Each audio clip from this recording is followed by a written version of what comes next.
আসসালামু আলাইকুম। উনাকে ফজা পাগলা বলা ঠিক হয়নি। আসেন কান কাটা রমজানকে নিয়ে আলোচনা করি।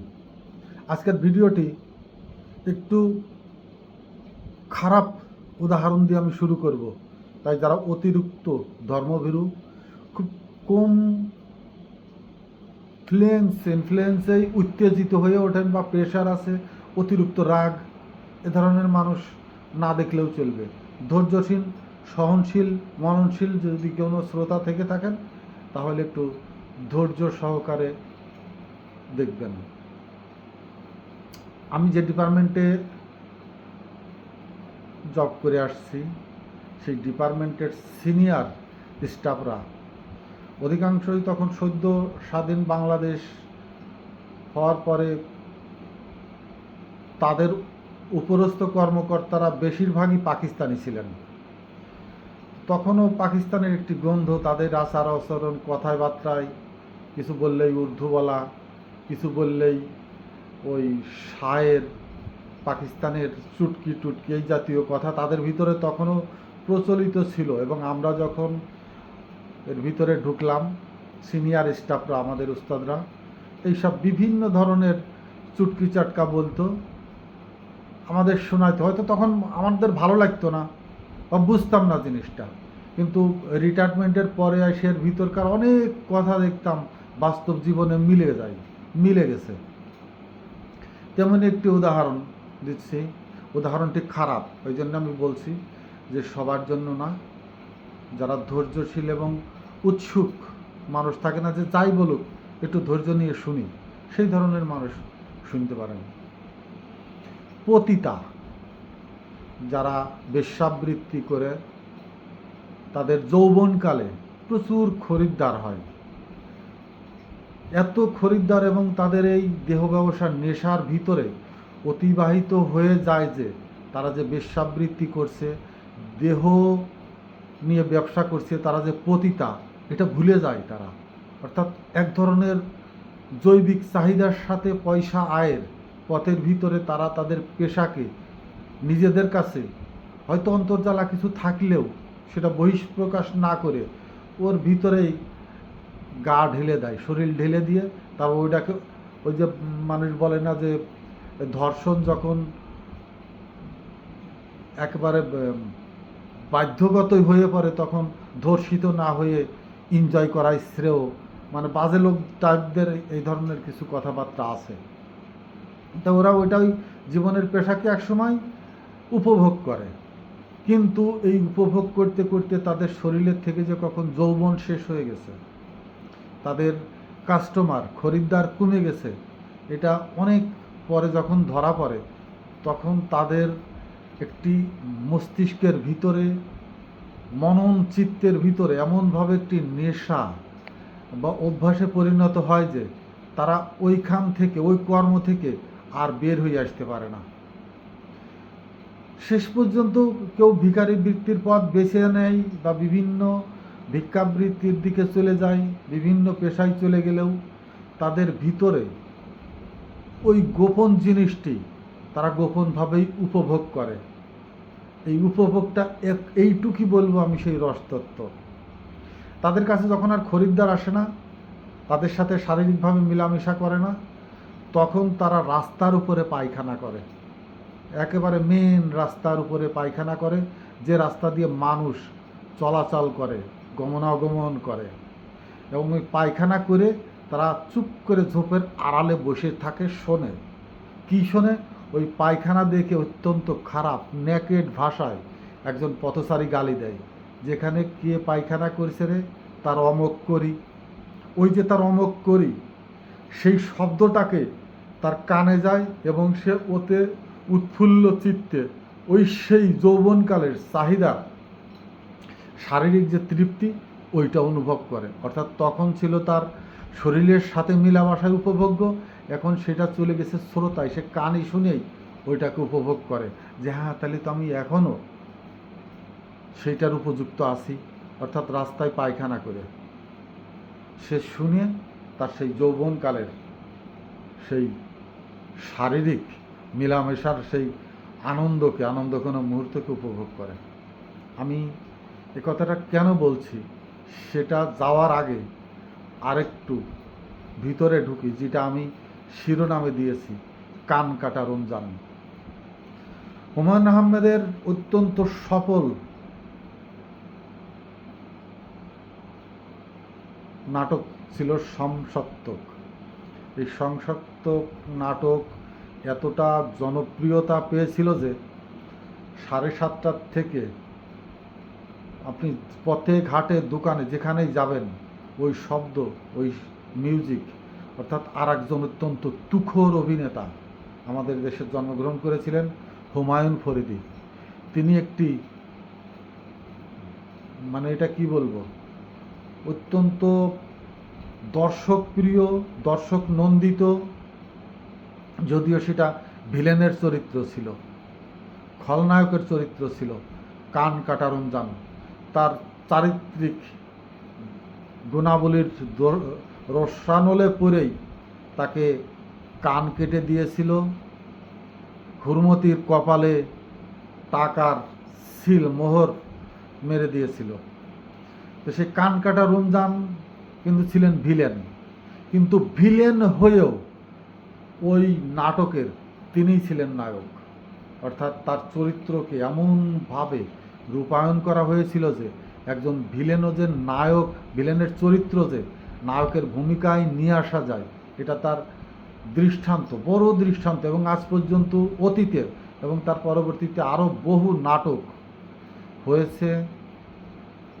খালেদের আর একটি নাটক ছিল গুড্ডু, রূপনগরে সম্ভবত নাম ছিল, সেটাকে এনেছিল, কিন্তু সমসপ্তকের কান কাটা রমজানের ধারে কাছে ঘেঁষতে পারেনি সেটা। তো এই যে ভিলেনরা নায়কের চরিত্রে চলে আসতে পারে, বাসার চেষ্টা করে, এই খলনায়করা নায়ক সেজে রাষ্ট্র পরিচালনার জায়গায় দখল করতে চায়। তারা খলনায়কের চরিত্র থেকে ওই চরিত্র রূপায়ণ করেই, ওই খলনায়কের দানবত্ব ভিতরে রেখেই তারা নিজেদেরকে মহানায়ক মনে করে, রাষ্ট্রনায়ক মনে করে, রাষ্ট্রের ক্ষমতার কেন্দ্রবিন্দুর একজন গর্বিত সদস্য মনে করে। তেমনই একজন যাকে ফজা পাগলা বলা হয়েছে, অ্যাডভোকেট ফজলুর রহমান, তার রাজনৈতিক চরিত্র নিয়ে অনেকেই সন্দিহান আছে। একজন মুক্তিযোদ্ধা, টাঙ্গাইলের ওপাশ দিয়ে তো সবই মুক্তিযোদ্ধা, কি বলবো, মানে মূল ডাকাত ছিল এরা। পরে স্বাধীনতার পরে শেখ মুজিব তার দলকে গুছাতে গিয়ে গুন্ডা বাহিনীদেরকে তার দলে অন্তর্ভুক্ত করে নেয় এবং মুক্তিযোদ্ধা দিয়ে তাদেরকে সমাজে প্রতিষ্ঠিত করে তার দলকে ভারী করে, দলকে শক্তিশালী করার চেষ্টা করে। যারা এই ধরনের চুরি ডাকাতি, মানুষ খুন করে অত্যন্ত নিজেদেরকে দানব হিসাবে প্রতিষ্ঠিত করতে পেরেছিল ওই সময় এই দেশের ভিতরে, তাদেরকে শেখ মুজিব উপহার স্বরূপ মুক্তিযোদ্ধা থেকে শুরু করে অনেক পদ পদবি, মানে চেয়ারম্যান হয়নি, কিন্তু ওই মুহূর্তে নির্বাচনের মুহূর্তে কাঠামোকে পরিচালনা করার জন্য অনেককেই ঘোষিতভাবে চেয়ারম্যান পদ দিয়ে তাদেরকে চেয়ারম্যানের কাজ করিয়ে নিয়েছে। তারা এখনও চেয়ারম্যান নামেই খ্যাত, অথচ কোনো ইলেকশনের মাধ্যমে তারা চেয়ারম্যান না, মৌখিক। অর্থাৎ ওই খুনি যারা ছিল, যারা মানুষকে ধরে খুন করে ফেলতে পারে অজস্র মুক্তিযোদ্ধাদেরকে, তার রক্ষী বাহিনী এবং তথাকথিত ওই আওয়ামী দস্যুদেরকে দিয়ে অনেক মানুষকে যেমন হত্যা করেছিল, তেমনি তাদেরকে সমাজে প্রতিষ্ঠিত রাখার জন্য এসব চেয়ারম্যান বিভিন্ন, আমার এলাকায় অনেক আছে, আমি এই ভিডিওতে তাদের নাম বলবো না, সেই ধরনেরই হচ্ছে ফজলুর রহমান ফজা। তাকে ফজা পাগলা বলাতে তিনি আক্ষেপ করেছেন, এই বয়সে আমাকে ফজা পাগলা বলো। তাকে তো ফজা পাগলা বলা ঠিক হয়নি। তাকে তার এই মুহূর্তে রাষ্ট্রের ভিতরে যে চরিত্র, সেই চরিত্রের সাথে যদি আপনি মিলে কথা বলতে চান তাহলে তাকে বলতে হবে কান কাটা রমজান। কান কাটা রমজান কিভাবে একে অপরের সাথে ক্লিক বাঁধাবে সে স্বার্থের জন্য, যেমন তার ঊর্ধ্বতন কর্মকর্তাদের পা চাটতে পারে, পায়ে নিচে মাথা ঠুকে কিভাবে নিজের ক্ষমতাকে ত্বরান্বিত করা যায়, ক্ষমতাকে প্রতিষ্ঠিত রাখা যায়, সেই চামচামি করে তার সব অধিকারটুকু নিয়ে এসে সমাজে কিভাবে সাধারণ মানুষের উপরে সেটাকে টর্চারে পরিণত করে, সেটাকে অত্যাচারের খড়গ হিসাবে ব্যবহার করে, সেই যে আরেকটা চরিত্র ছিল রাইসুল ইসলামের আসাদের, যাকে কুপিয়ে আহত করে এবং খুন করে, এই যে চরিত্রটা, কিন্তু সে যার অধীনস্থ ছিল তার কাছে কিন্তু অত্যন্ত সমীহের পাত্র ছিল, কারণ সে সমাজের মানুষকে হত্যা করতে পারত, তাদের উপর অত্যাচার করতে পারত নিখুঁতভাবে। তার উপরস্থ যে জমিদার ছিলেন তাদেরকে নবাবদেরকে খুশি করার জন্য সে প্রকৃতপক্ষে উপযুক্ত ব্যক্তি ছিল। তাই ফজলুর রহমান ফজারা এরাও আওয়ামী লীগের থেকে মুক্তিযুদ্ধের সনদ সংগ্রহ করেছে, মুক্তিযুদ্ধের যত ধরনের সুযোগ সুবিধা নেওয়ার সেটা নিয়েছে।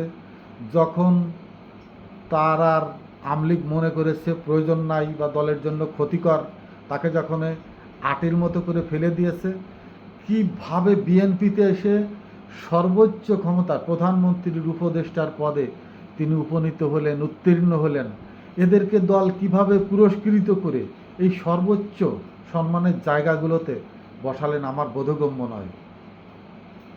কাদেরকে কোথায় বসাইতে হবে, সেট করতে হবে, এটা কি বুদ্ধি বিবেক বিবেচনার করার মতো বা কোনো সময়? আওয়ামী লীগ থেকে আসলেই তাকে খুব সম্মানের সাথে গ্রহণ করে নিতে হবে। আওয়ামী লীগ থেকে যদি এসেই পড়ে বা আওয়ামী লীগ যদি বাদই দেয়, তাকে আপনিও বাদ দেন না।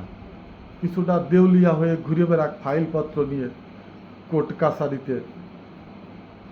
দলের পদ নিয়ে যারা নিজেরা গর্হিত কাজের ভিতরে সেটাকে ব্যবহার করে, এটাকে নির্ণয় করার মতো একটি দল যথেষ্ট বুদ্ধিমত্তার পরিচয় রাখে না। এই ফজা পাগলা তথাকথিত কান কাটা রমজানেরা, এই যে দল সুযোগ বুঝে সুযোগ সন্ধানী দল কান কাটা রমজানেরা, রাষ্ট্রের ভিলেন, রাষ্ট্রের খলনায়ক, এরা যে এই দলের পদবিতে পদে ঢুকে দেশের খলনায়কের চরিত্র নিয়েই একটি রাষ্ট্রের নায়কের চরিত্রে রূপায়ণ করতে চাচ্ছে। ভিলেনরা কিভাবে রাষ্ট্রের ক্ষমতার কবজি ধরে দরজা বন্ধ করে দাঁড়িয়ে আছে, এগুলো নির্ণয়ের জন্য কি খুব বেশি মেধাবীর দরকার? আমাদের রাজনৈতিক দলগুলোর যে অপরিচ্ছন্নতা, যে অবিবেচ্য